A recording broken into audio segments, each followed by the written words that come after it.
তুমি কখনো মনে করো না এই জালেমরা যা কিছু করে যাচ্ছে তা থেকে আল্লাহ তাআলা গাফিল রয়েছেন। আসলে তিনি তাদের সেদিন আসা পর্যন্ত অবকাশ দিয়ে রাখছেন যেদিন তাদের চক্ষু স্থির হয়ে যাবে। তারা আকাশের দিকে চেয়ে ভীত সন্ত্রস্ত অবস্থায় দৌড়তে থাকবে। তাদের নিজেদের প্রতি নিজেদের কোনো দৃষ্টি থাকবে না, ভয়ে তাদের অন্তর বিকল হয়ে যাবে।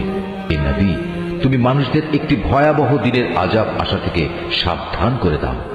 এমন দিন সত্যি যখন এসে হাজির হবে, তখন এ জালিম লোকেরা বলবে, হে আমাদের মালিক, আমাদের তুমি কিছুটা সময়ের জন্য অবকাশ দাও, এবার আমরা তোমার ডাকে সাড়া দেব এবং আমরা তোমার রাসূলদের অনুসরণ করব।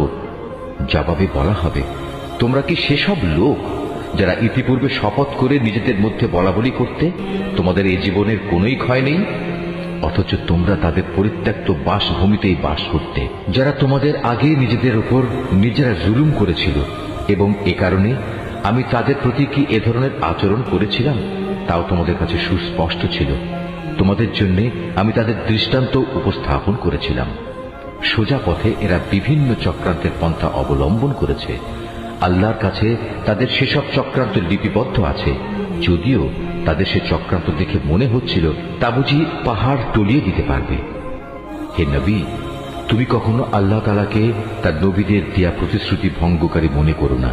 অবশ্যই আল্লাহ তাআলা মহাপরাক্রমশালী ও প্রতিশোধ গ্রহণকারী। প্রতিশোধ হবে সেদিন যেদিন এ পৃথিবী ভিন্ন আরেক পৃথিবী দ্বারা পরিবর্তিত হয়ে যাবে। একইভাবে আসমানসমূহ ভিন্ন আসমানসমূহ দ্বারা বদলে যাবে এবং মানুষরা সব হিসাবের জন্য এক মহা ক্ষমতাধর মালিকের সামনে গিয়ে হাজির হবে। সেদিন তুমি অপরাধীদের সবাইকে শৃঙ্খলিত অবস্থায় দেখতে পাবে।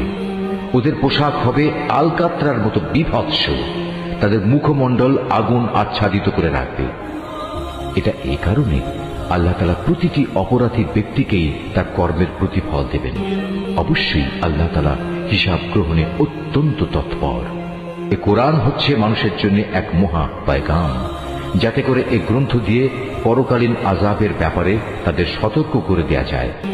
তারা যেন এর মাধ্যমে এও জানতে পারে তিনি একমাত্র মাবুদ। সর্বোপরি বোধ শক্তি সম্পন্ন ব্যক্তিরা যাতে করে এর দ্বারা উপদেশ গ্রহণ করতে পারে।